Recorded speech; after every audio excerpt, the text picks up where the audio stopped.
Hi, my name is Sharon. I'm the Senior Manager here at OpenWisdom for Maths and Science. And today we'll be going through this question from the 2020 Advanced Mathematics HSC. This question touches on concepts relevant to calculus and very specifically the relationship between derivatives and integrals. So this is the question that we'll be tackling today. Feel free to pause this video to record this question on a piece of paper or take a photo, and we'll get started very shortly.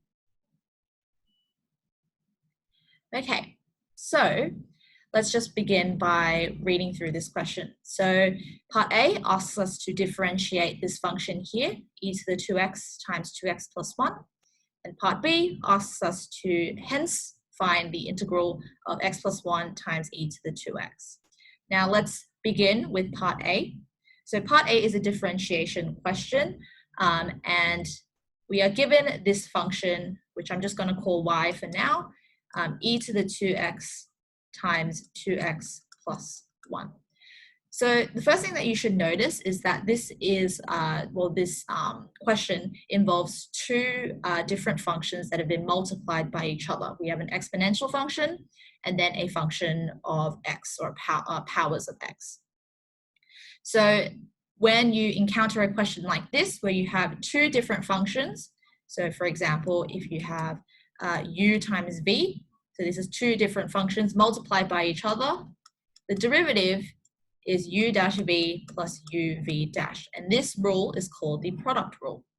So based on this, u is e to the 2x and v would be 2x plus 1. Now to find u dash, we find the derivative of e to the 2x. Now the derivative of e to the 2x, remember, is the derivative of the power. So the power is 2x, which means that the derivative of 2x is 2. Multiplied by the entire function itself. And then the derivative for v, or v dash, would just be the derivative of 2x, which is 2, plus the derivative of 1, which, because it is a constant, it is just 0. So just in case you've forgotten how to differentiate e to the 2x, this uses the chain rule. So if you remember the chain rule, if I have a function of if I have e to the function of x, this is given by f dash x multiplied by e to the fx. And this is just an application of the chain rule. So back to this question here, that means that the derivative will be, remember, u dash v plus u v dash. So u dash is, as we see here, 2e to the 2x, and v is 2x plus 1. And then we add, sorry, I don't really have a lot of space here, but I'm just going to write it here, uv dash. So u, remember, is e to the 2x times v dash, which is 2. So now this is just a matter of simplifying, okay? And what I'm going to do is I'm going to first move this 2 to the front, just because usually we like to include or keep numbers, to the front of functions. So this is 2e to the 2x, 2x plus 1, plus 2e to the 2x. And this question is actually, it's already been differentiated, but in order to make your life easier for part B, always try to factorize. Okay, so here I can see that I can factorize out 2e to the 2x, right? Because both these terms have 2e to the 2x. So if I factorize out 2e to the 2x, what am I left inside? So for the first term, I have 2x plus 1. And for the second term, I have plus 1. Because this 2e to the 2x, when I take that out, that leaves behind plus 1, because when I multiply this in, I'll get to 2e to the 2x. And same thing for this first term here. Now just keep simplifying this. 2x plus 1 is, of course, 2x plus 2. And here I can see that I can still factorize, right? Because I can still factorize out a 2. So factorizing out a 2, this 2 then becomes 4, e to the 2x. And then what I'm left on the inside is x plus 1 because I've divided this entire term by 2 when I've taken it out to join this 2e to the 2x. So this is your final answer for part A. Now for part B, we can see that this question specifically says hence.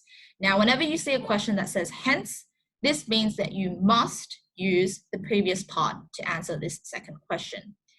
And so using the previous part of this question, we just differentiated this function here, e to the 2x, 2x plus 1. Now you might be thinking, what is the relationship between this function here and this integral here? Well, if you notice, the derivative that we got from part A, 4e to the 2x, x plus 1, that looks quite similar to the integral that we're trying to find, x plus 1 e to the 2x, except this derivative just has an extra 4 in the front. So what we do in these questions, where the first part is a differentiate question and the second part is a hence find the integral, first thing that I tend to like to do is I just like to write the result that I got in part A. Because it's a hence question, I have to use the result that I got in A. So the result I got in A was that the derivative of e to the 2x, 2x plus 1. This is 4e to the 2x, x plus 1. And then what I'm going to do is I'm going to integrate both sides.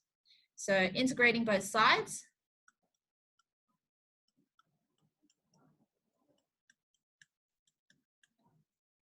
I have this statement here.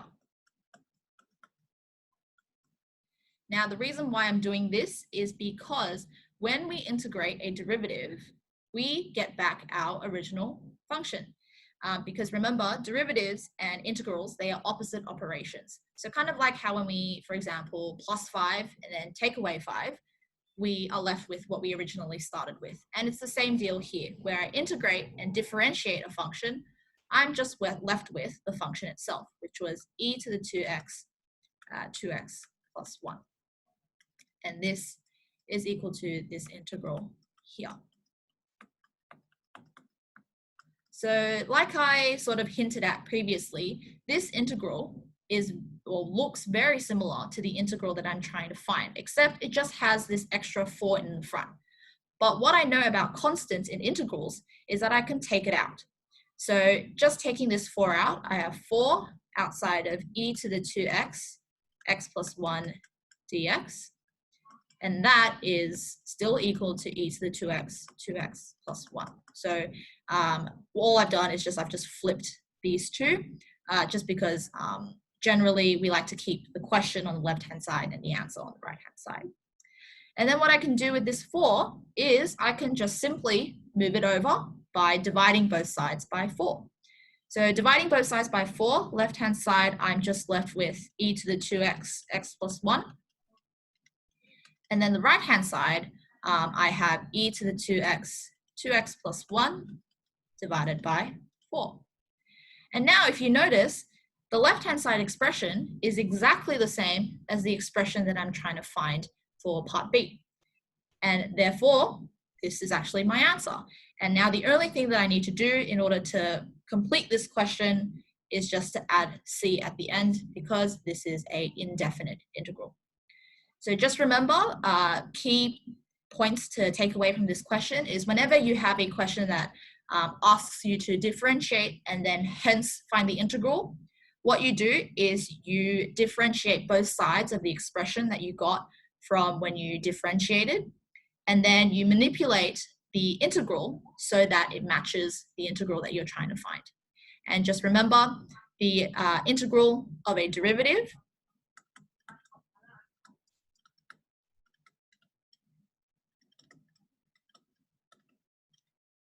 is the original